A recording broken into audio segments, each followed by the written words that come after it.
Gonna be a hot one.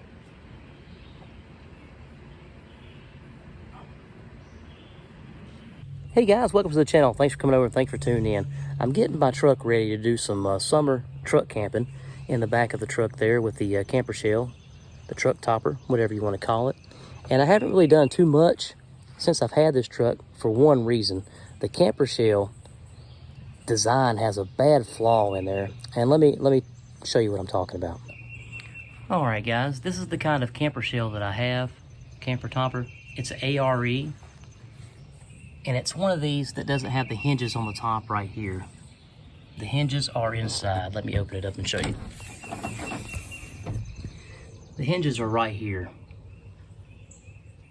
And when it rains, water comes down off of those hinges and gets into the bed of the truck.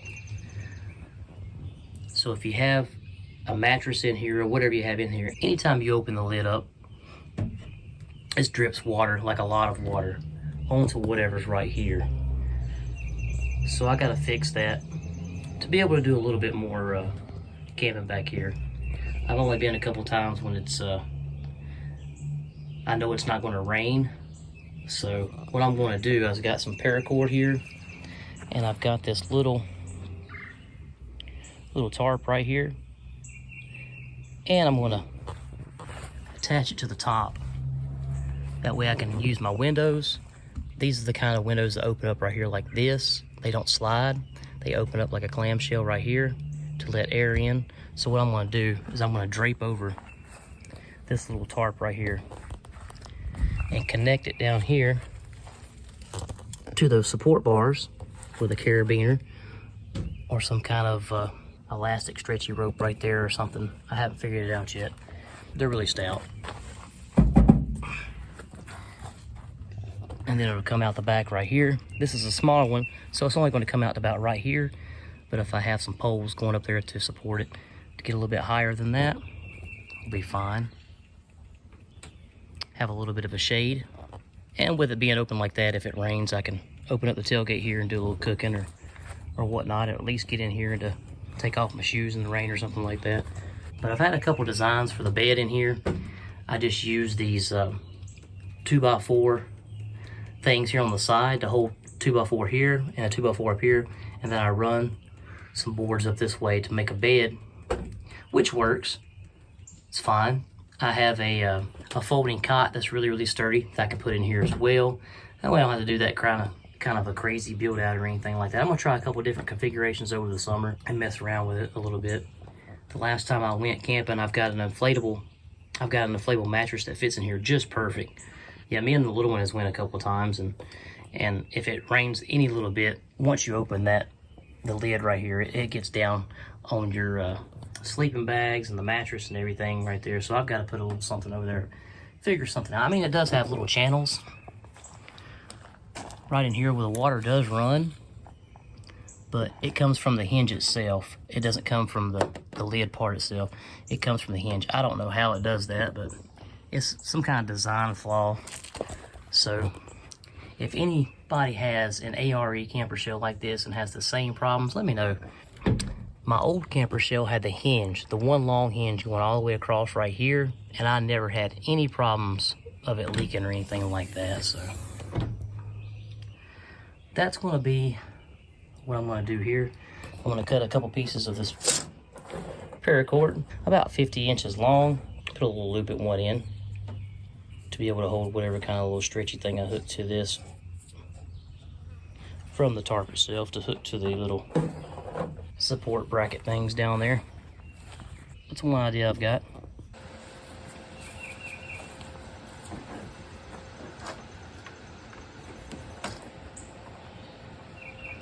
Well, you might be wondering what this is.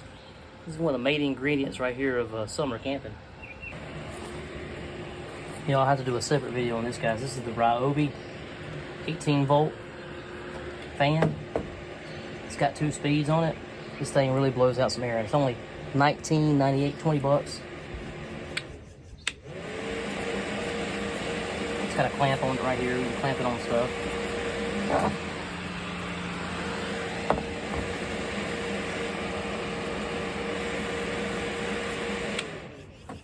It's supposed to last like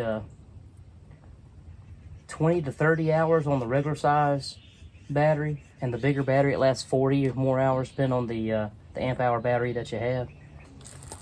It'll clamp right here where the window is, like this, and I can just open up my window, turn this thing on, and it'll pull out the hot air, open the other windows, and create a good breeze inside. It's got a cool little clamp. Alright, and what I've got here, my first piece of paracord, roughly around 45 to 50 inches long. I just wanted it to be long enough to go from the very top up here and hang down to the bottom of the fender wheel. That way when I hook a bungee cable or whatever stretchy that I'm going to hook to that loop to go to the support bracket beam thingy right here, it'll be long enough and won't touch the metal of this. I don't have to worry about putting any rubber or anything on there like that. That's my thought process so far. We'll see how that works. I'll get another piece cut roughly the same length. That way we can make it even on both sides. And when you're cutting paracord, guys, a good tip is to, when you cut the tips off, to make sure that you burn the ends a little bit and touch it to something metal or to flatten it out a little bit. And that'll keep it from unraveling. Now the ends they won't unravel. Oh, we hope they won't anyway. Let's see, now the trick is to find 2 bungee cables that I have on hand that are the same size. And look, they're all different sizes. Let's see what this one might be about the same as this one. Possibly. But they're not the same thickness. One's going to stretch a little bit more than the other. That's okay. All right, let's get these things down, figure out which ones I'm going to use, and figure out how I'm going to attach that tarp to the back of the truck, especially if the wind's blowing. One person, see how this works. All right, guys, I got my 2 pieces of paracord cut with loops, and they're roughly the same size. And I was trying to get it, my thought process was trying to get it even, so when I hang this over on the top of the truck, if I have the same size bungees, is that it'll hang over evenly without me having to do a lot of adjustments. So we'll see how that works. Let's get this attached and see what happens. You can see how short I am and the reach I'll have putting this thing up. And if the wind's blowing, it's really going to be crazy trying to set this thing up. But I think I've got a system in place that hopefully it'll work. We'll find out. Let's get this thing attached. All right, what I'm going to do here is run this loop up through the eyelet of the end on the ends that are going to hook the truck right through here.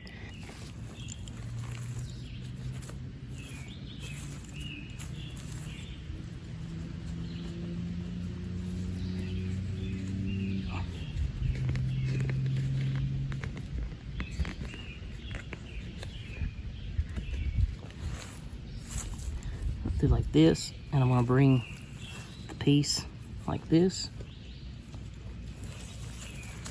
out through there, and that's going to attach to this side like so.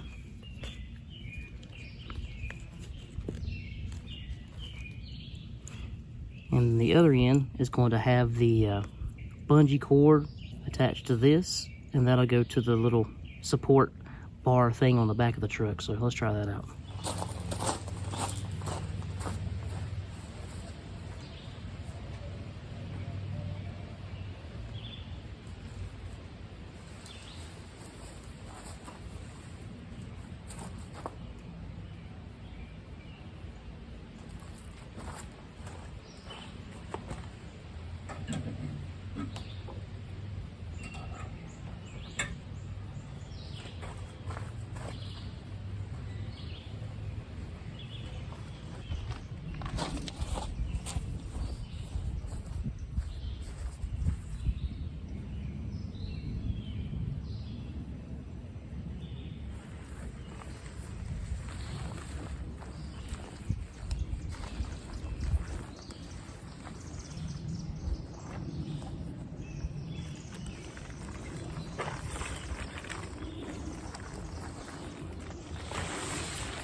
All right, so I've got my measurements a little bit wrong. The tarp was a little bit wider than I thought, so I made these a little bit longer. So next plan I'm gonna have to do is these will almost attach perfectly right here without any bungees. So what am I gonna do with that to make that kind of tight like that across there? Same thing with this side. If we go over here, it's like the perfect size without a bungee. But I wanted a bungee on there in case the wind blows it, have a little give in it and everything. So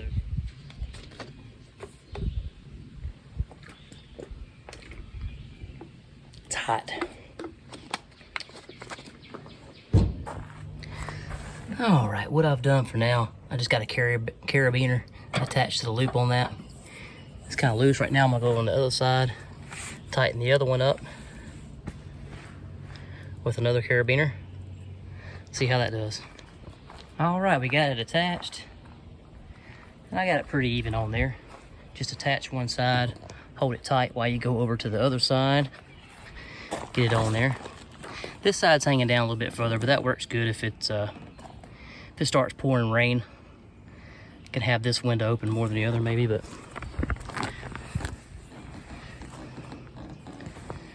maybe get some tarp poles. Hold that up, have some shade, and go up a little bit further.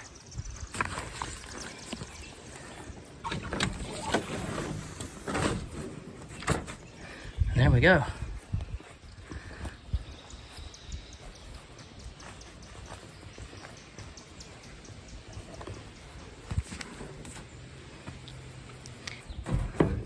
Go have some shade.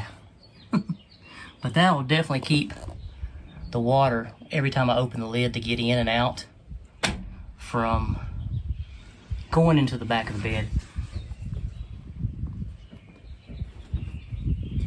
Oh, and also get some cover back here. Won't even need a curtain back there on the back.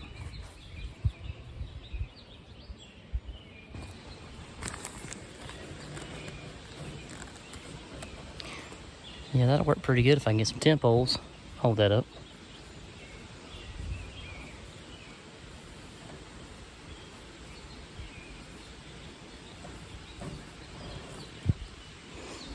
Get a little bit taller than the truck.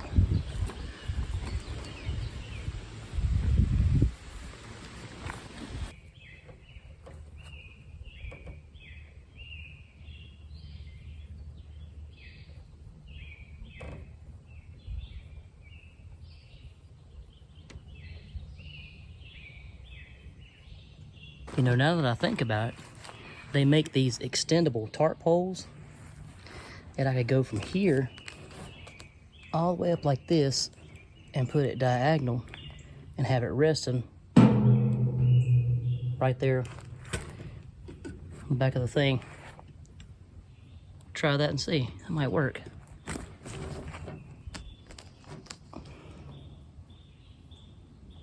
And I'd still be able to close the tailgate and open the lid with a pole going diagonal like that. That'll work pretty good. To go from right here, diagonal down to the bumper. Well, it just so happened I found some old tent poles. Give this a shot and see what happens. I can also use one of these black hairbands that I have to add to the top up there if I want to give it a little give in the wind, so it's not putting so much stress on those tarp eyelets.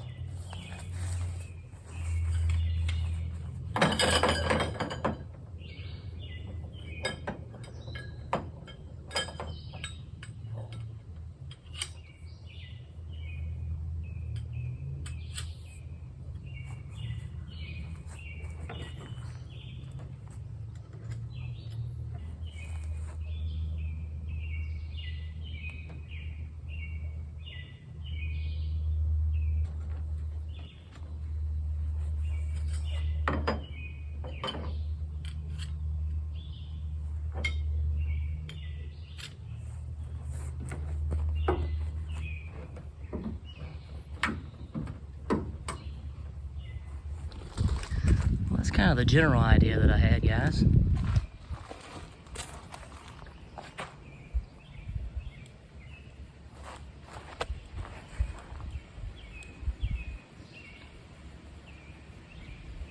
that way I can open the windows, the fans, cover the windows just enough, have the tarp on there just enough to cover the windows. That way I can open them up if it starts raining. Get a little air circulation going.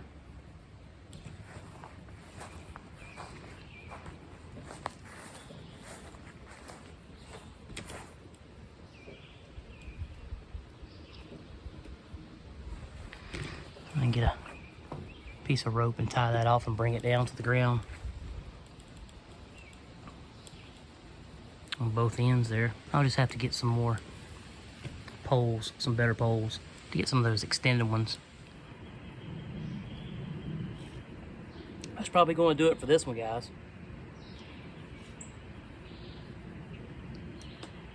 If you haven't already, I appreciate it if you go ahead and click that subscribe button. Click that thumbs up. Click that bell for future video notifications. If you liked the video, leave me a comment down below.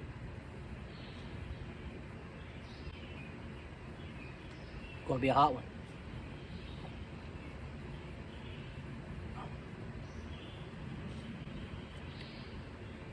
With that being said, thanks for tuning in. Thanks for watching. Stay tuned for the next one. And as always, plan, prepare, and practice. Handy out.